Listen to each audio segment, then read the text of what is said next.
Hey everybody, it's Rebecca Robbins, Mind Shaper SLP here with Tip of the Day Tuesday, part 2 or number 2.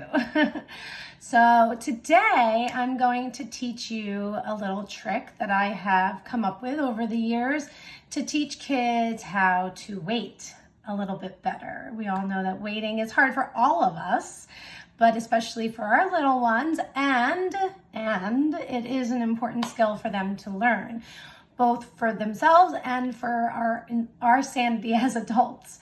So the very first thing I always do when I start targeting waiting with my students is I teach them what I call the waiting pose.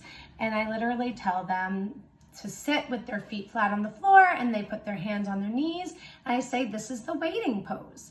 And then I actually explicitly teach it. And then if I need them to wait, I can say, show me waiting, show me the waiting pose. And they know that this is waiting. This is the waiting pose. So that's the very first baseline thing that I do with my kids to teach them about waiting. But then I made up this little song.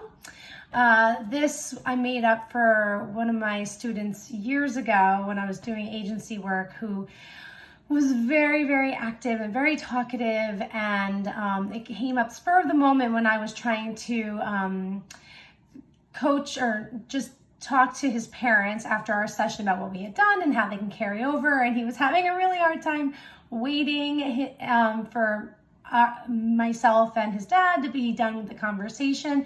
So I kind of, in the moment, on the fly, just came up with this little song, and it kind of stuck, and I've been using it ever since with lots and lots of kids. So it goes like this. It goes, waiting, waiting patiently, waiting, waiting patiently, waiting, waiting patiently, hands on your knees.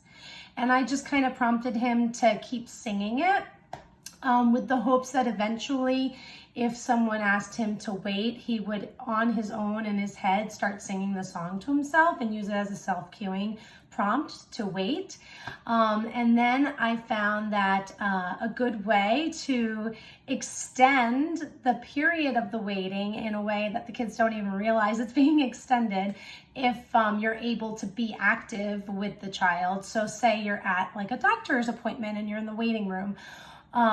Or this is great, I find, with a group of kids. If I'm sitting with a group of kids at a table and they know the song and we're waiting for something to happen, I'll go through something like this. So now they know what the song is supposed to be, and they know that it's supposed to end with hands on your knees. So this is how I'll change it up.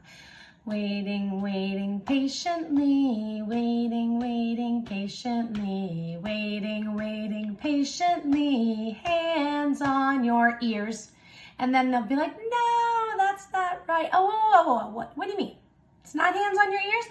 Oh, okay, let me try again. And then I go through the song again and say, hands on my nose.